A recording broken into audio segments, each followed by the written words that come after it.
Pengendalian sistem informasi akuntansi. Yang pertama, pengertian pengendalian sistem informasi akuntansi. Sistem pengendalian internal merupakan tanggung jawab manajemen sebuah organisasi. Tanggung jawab manajemen meliputi pembuatan dan pemeliharaannya.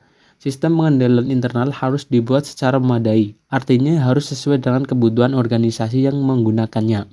Organisasi yang tidak dilengkapi dengan pengendalian internal yang memadai menyebabkan berkurangnya kepercayaan pihak-pihak yang berkepentingan dengan organisasi tersebut. Manajemen memiliki tanggung jawab menyediakan informasi yang handal bagi para pemegang saham, investor, kreditor, dan semua pihak yang berkepentingan dalam organisasi yang dipimpinnya.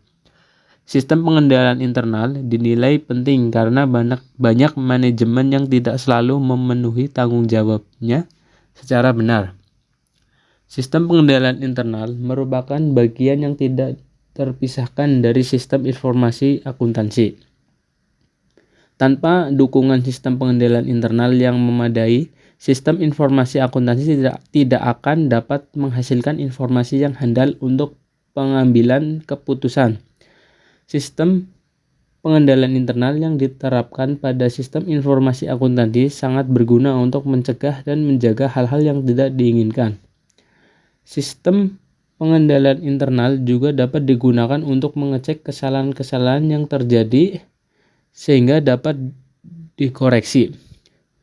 Sistem pengendalian internal meliputi struktur organisasi, metode, dan ukuran-ukuran yang dikoordinasikan untuk menjaga kekayaan organisasi, mengecek ketelitian dan dapat dipercaya atau tidak data akuntansi untuk mendorong efisiensi dan dorongan dipatuhinya kebijaksanaan. Dalam arti sempit, pengawasan internal merupakan pengecekan penjumlahan mendatar maupun penjumlahan menurun. Dalam arti luas, pengawasan internal tidak hanya meliputi pekerjaan pengecekan, tetapi meliputi semua alat-alat yang digunakan manajemen untuk mengadakan pengawasan. Pengawasan internal itu meliputi struktur organisasi dan semua cara-cara serta alat yang dikoordinasikan yang digunakan dalam perusahaan dalam tujuan untuk menjaga keamanan harta perusahaan, memeriksa ketelitian dan kebenaran data akuntansi, menjunjung efisiensi di dalam operasi, dan membantu dipatuhinya kebijaksanaan manajemen yang telah ditetapkan lebih dahulu. Yang kedua, fungsi pengendalian internal sistem akuntansi. Yang pertama yaitu melindungi harta organisasi dari tindakan dan keadaan yang merugikan, misalnya pencurian, kerugian, dan kerusakan. Yang kedua, mengecek kerusakan data akuntansi sehingga dapat menghasilkan data yang dapat diandalkan dalam mengambil keputusan. Yang ketiga, meningkatkan efisiensi usaha dalam beroperasi. Hal ini dimaksudkan untuk menghindari pengulangan kerja yang tidak perlu dan merupakan pemborosan dalam seluruh aspek usaha. Yang keempat, mendorong ditaatinya kebijakan manajemen yang telah ditetapkan. Manajemen membuat berbagai peraturan dan prosedur untuk mencapai tujuan perusahaan. Jenis-jenis pengendalian internal.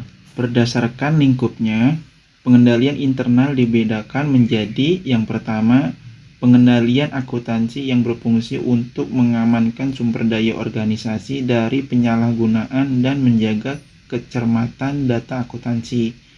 Yang kedua, pengendalian administratif yang berfungsi mendorong efisiensi operasi dan mengupayakan agar kebijakan ataupun tujuan manajemen dapat tercapai.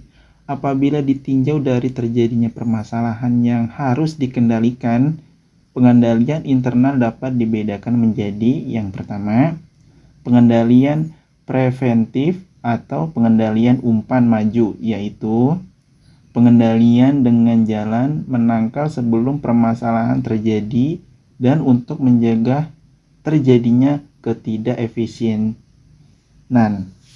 Yang kedua, pengendalian detektif atau umpan balik, yaitu pengendalian yang berfungsi mengungkapkan permasalahan dalam suatu aktivitas segera telah aktivitas itu terjadi.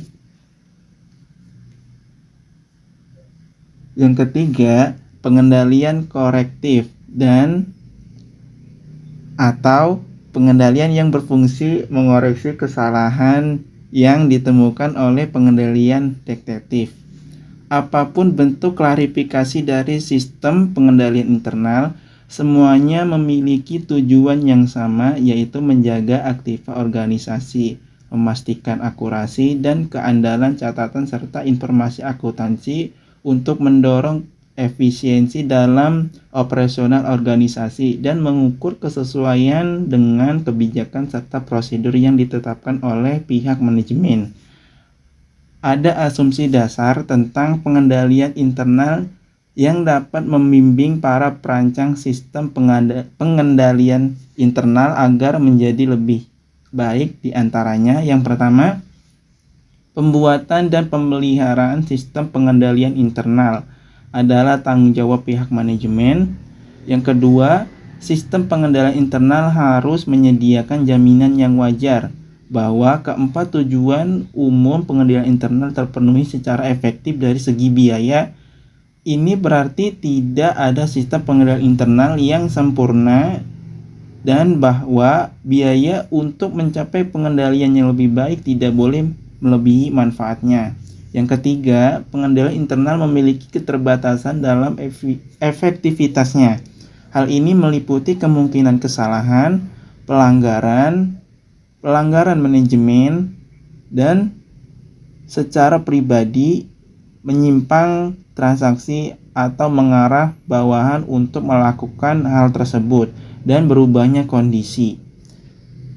Tanggung jawab beberapa pihak dan perannya dalam pengendalian internal.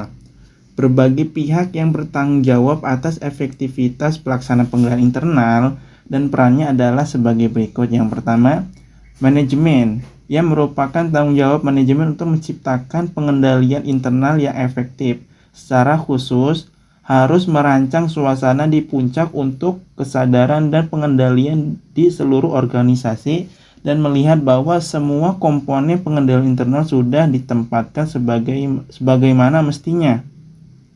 Lingkungan pengendalian yang efektif akan dapat mengurangi kemungkinan kekeliruan dan kecurangan dalam suatu entitas. Manajemen senior yang membawahi unit-unit organisasi harus bertanggung jawab untuk mengendalikan aktivitas dari unit yang dipimpinnya. Yang kedua, dewan direksi dan komite audit. Anggota dewan direksi sebagai bagian dari peraturan umum dan bertanggung jawab terhadap kekeliruan harus menentukan bahwa manajemen telah memenuhi tanggung jawabnya untuk menciptakan dan memelihara pengendalian internal. Komite audit harus waspada dalam mengidentifikasikan keberadaan penolakan manajemen atas pengendalian atau pelaporan keuangan yang curang dan sesegera mengambil tindakan yang diperlukan untuk membatasi tindakan yang tidak sesuai oleh manajemen. Yang ketiga, auditor internal. Auditor internal harus memeriksa dan mengevaluasi kecukupan pengendalian internal suatu entitas secara periodik dan membuat rekomendasi untuk perbaikan, tetapi mereka tidak memiliki tanggung jawab untuk menciptakan dan memelihara pengendalian internal. Yang keempat, entitas lainnya. Peran dan tanggung jawab dari semua personil lainnya yang menyediakan informasi atau menggunakan informasi yang disediakan oleh sistem yang mencakup pengendalian internal harus memahami bahwa mereka memiliki tanggung jawab untuk mengkomunikasikan masalah apapun yang tidak sesuai dengan pengendalian dan tidak melawan hukum yang mereka temui kepada tingkat yang lebih tinggi dari organisasi. Yang kelima, auditor independen. Sebagai hasil dari prosedur audit laporan keuangan, seorang auditor eksternal mungkin akan menemukan kekurangan dalam pengendalian internal yang akan dikomunikasikan kepada manajemen, komite audit, atau dewan direksi bersamaan dengan rekomendasi perbaikan. Berikutnya, metode penelitian.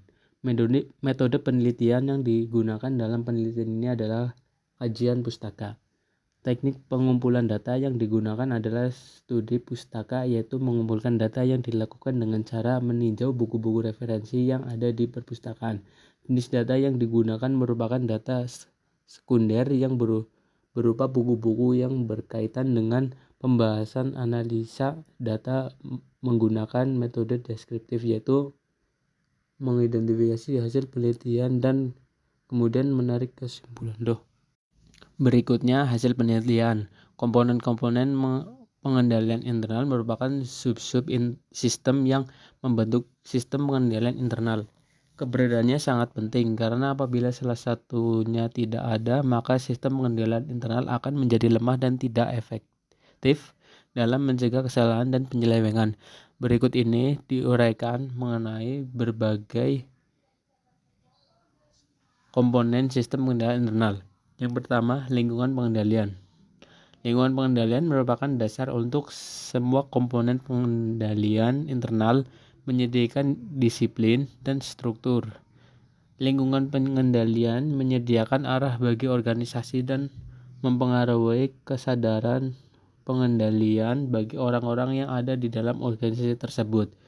Berbagai faktor yang mempengaruhi di dalam lingkungan pengendalian antara integritas dan nilai etik. Yang kedua, aktivitas pengendalian. Aktivitas pengendalian adalah kebijakan dan prosedur yang membantu menjamin bahwa arah manajemen dilaksanakan. Aktivitas tersebut membantu memastikan bahwa tindakan yang diperlukan untuk menanggulangi resiko dalam pencapaian tujuan entitas. Yang ketiga, penilaian risiko. Penilaian risiko adalah identifikasi entitas dan analisis terhadap risiko yang relevan untuk mencapai tujuan. Membentuknya suatu dasar untuk menentukan bagian risiko harus dikelola. Penentuan risiko bertujuan laporan keuangan adalah identifikasi organisasi, analisis, dan manajemen risiko yang berkaitan dengan pembuatan laporan keuangan yang disajikan sesuai dengan PABU. Yang keempat, informasi dan komunikasi. Informasi dan komunikasi adalah pengidentifikasian, penangkapan dan pertukaran informasi dalam suatu bentuk dan waktu yang memungkinkan orang melakukan tanggung jawab mereka.